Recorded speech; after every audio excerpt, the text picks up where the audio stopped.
So here we have the box of parts. Let's make out.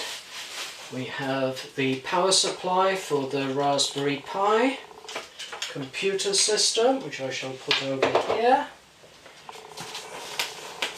Then we have the power supply for the 12 volts for the receiver.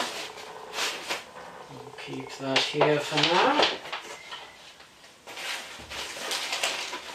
Then in this bag is the connector cable for the GPS. This is the GPS interface box. It has a DB9 connector on top with a light that flashes about once a second next to it if there's data coming through. A 5-pin DIN plug goes in here from the GPS, and this USB lead goes to a USB port hub. And in the same bag is this USB to DB9 serial converter lead. This little bag is a earpiece for testing the audio of the receiver. And in this bag here we have the 3.5mm jack lead to connect the receiver to the audio card.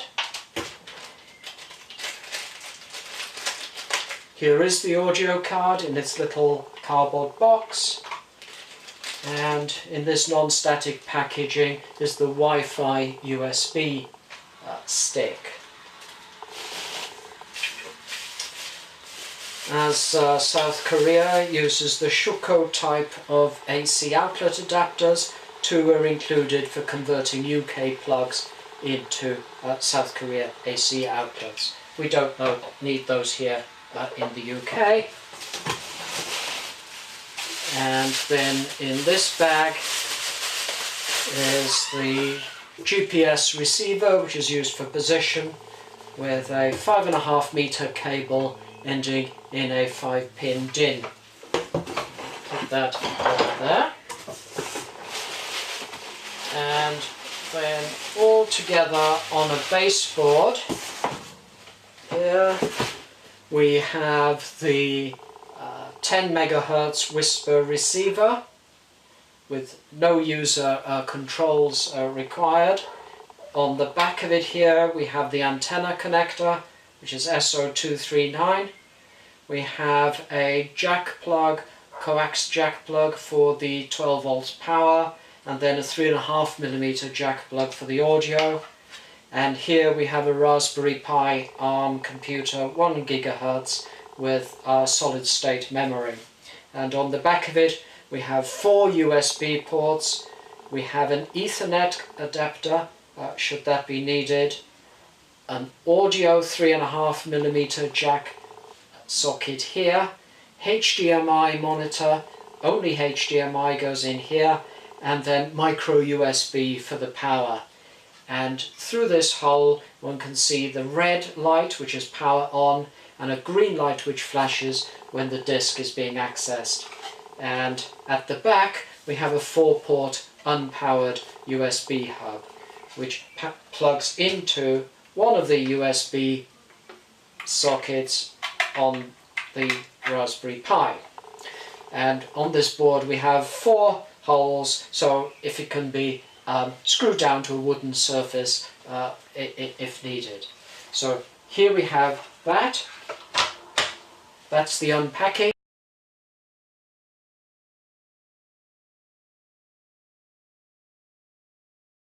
This is the step where we connect all of the modules up together.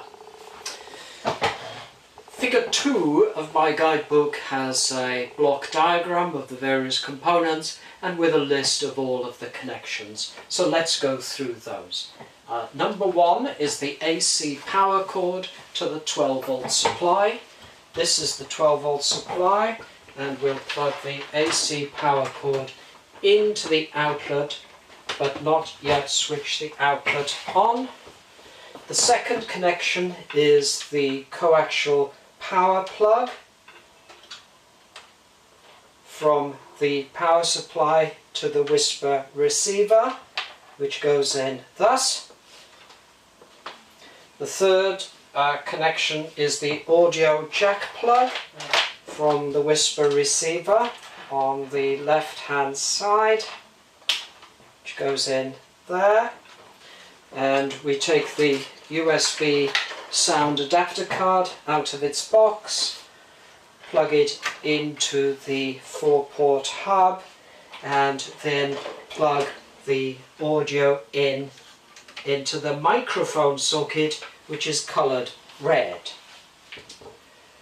The next stage is to the USB end of the serial lead, also goes into the hub, and the DB9 connector goes into the interface box like thus. Get it right.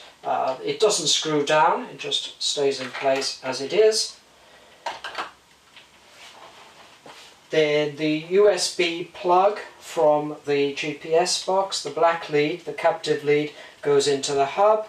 That provides the 5-volt power for the GPS.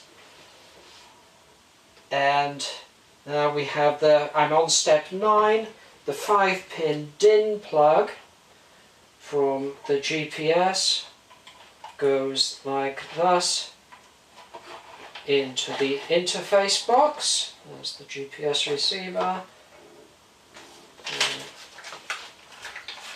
And take out the Wi-Fi adapter for use later.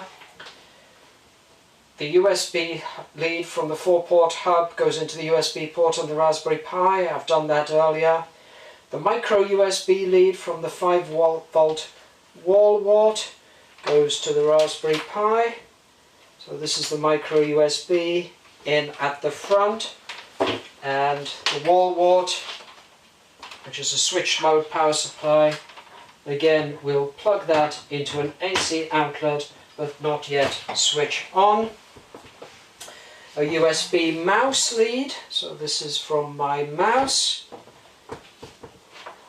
connects to the USB port on the Raspberry Pi, like thus. Wi-Fi stick connects to the USB port on the Raspberry Pi, and the keyboard USB will put into the Raspberry Pi as well.